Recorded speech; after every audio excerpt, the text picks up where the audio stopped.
Assalamualaikum warahmatullahi wabarakatuh. Ya, selamat pagi anak-anak semuanya. Semoga semuanya di rumah dalam kondisi sehat walafiat.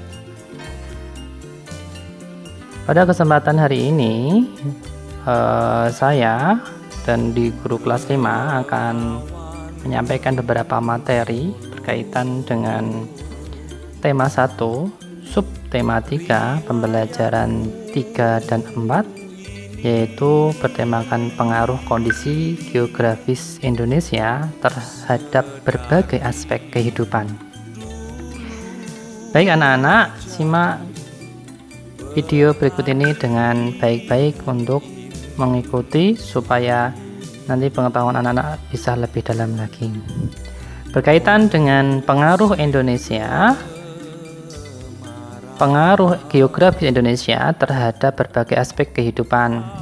Indonesia itu merupakan negara maritim karena dari Sabang sampai Merauke dan dari Miangas hingga Pulau Rote, Indonesia itu terdiri dari lebih dari setengahnya itu berupa lautan.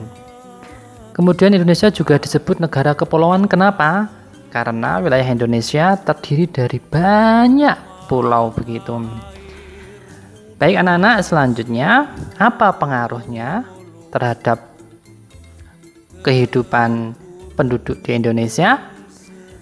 Yang pertama yaitu dalam bidang aspek sosial, adanya transportasi pelayaran, ya.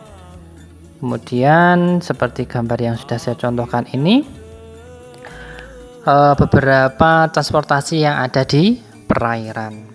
Kemudian ada lagi yang kedua yaitu penduduk terbiasa hidup di laut seperti suku Bajo yang ada di Sulawesi dan suku Bugis. Ya, mereka terkenal mengarungi samudra dengan kapal pinisinya. Kemudian yang ketiga, pemukiman di wilayah pesisir. Contohnya adalah Pulau Pancikan dan Madras di Medan. Itu ada pemukiman di wilayah pesisir. Kemudian ada apa lagi pengaruhnya? Yang keempat ada pembauran budaya luar. Dan yang kelima ada mengenal teknologi dari negara lain. Pengaruh yang kedua dalam kehidupan ekonomi penduduk Indonesia, yang pertama yaitu kekayaan alam yang melimpah seperti minyak bumi dan gas alam. Banyak sekali kekayaan alam yang ada di Indonesia, terutama minyak bumi dan gas alam. Kemudian pengaruh terhadap ekonomi apa lagi? Yaitu komoditas perairan yang melimpah. Contohnya apa toh? Ada ikan, rumput laut. Ya, rumput laut yang terbesar itu salah satunya adalah di Provinsi Sulawesi Selatan dan di Nusa Tenggara. Kemudian ada terumbu karang juga. Ya, ini adalah pengaruh kondisi geografis terhadap kehidupan ekonomi penduduk di Indonesia. Lalu ada apa lagi? Yaitu pengaruh kondisi geografi Indonesia terhadap budaya masyarakat, ya. Apa saja pengaruhnya? Yaitu banyak ragam suku bangsa. Kemudian ada bahasa, adat istiadat dan seni. Ya, banyak sekali perairan, yaitu perahu pinisi dari suku Bugis, ya, yang terkenal sampai belahan dunia bahwa suku Bugis itu dapat mengarungi, ya, samudra di berbagai wilayah belahan dunia lainnya sampai terkenal begitu. Kemudian ada lagi perkembangan musik keroncong yang diadopsi dari negara Portugis, ya. Musik keroncong itu ternyata adopsi, ya, tidak dari Jawa asli tapi itu adalah adopsi dari Portugis. Ya, kemudian apalagi contohnya yaitu seperti bahasa Portugis juga.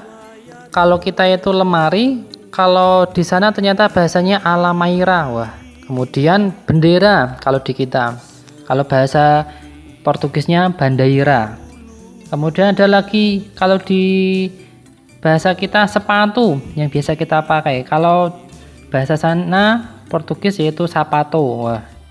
Kemudian ada lagi bangku kalau bahasa kita. Kalau bahasa Portugis banco. Wah, itu adalah salah satu pengaruh ya budaya masyarakat yang diakibatkan kondisi geografis yang beraneka ragam di Indonesia.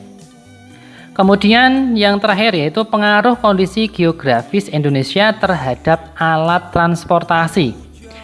Karena kondisi geografis Indonesia itu berupa perairan dan juga terdiri dari banyak pulau, otomatis itu mempengaruhi alat transportasi. Ya, alat transportasi yang menjadi andalan kita adalah alat transportasi perairan. Perlu diketahui bahwa Indonesia itu menjadi pusat lalu lintas dunia anak-anak. Ya, dari belahan dunia mau benua Amerika, mau benua Eropa, Australia maupun Asia itu kalau dalam perdagangannya pasti melewati ya laut atau perairan yang ada di Indonesia. Perlu diketahui juga bahwa 70% perdagangan dunia itu terjadi di Asia Pasifik.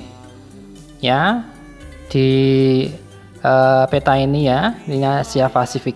Kemudian dan 75% perdagangan dunia terjadi di Indonesia. Wah, berarti Indonesia itu menjadi tempat yang sangat strategis anak-anak semuanya. Kemudian selanjutnya apalagi? Yaitu transportasi laut jauh lebih hemat daripada transportasi darat anak-anak. Ya, karena transportasi laut itu muatannya lebih banyak dibandingkan transportasi darat ya. Kalau kapal itu bisa membawa sampai beribu-ribu ton, tapi kalau darat kan tidak bisa begitu. Kemudian Indonesia itu banyak sekali memiliki pelabuhan anak-anak ya, dari pelabuhan kecil maupun pelabuhan besar yang fungsinya yaitu menghubungkan antar pulau satu dengan pulau yang lainnya ya, yang mudah terjangkau ataupun yang sangat sulit terjangkau anak-anak.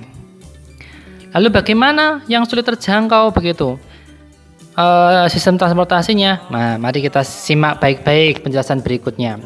Jenis-jenis pelayaran terkait alat transportasi yang ada di Indonesia. Yang pertama itu ada pelayaran lokal. Apa itu pelayaran lokal?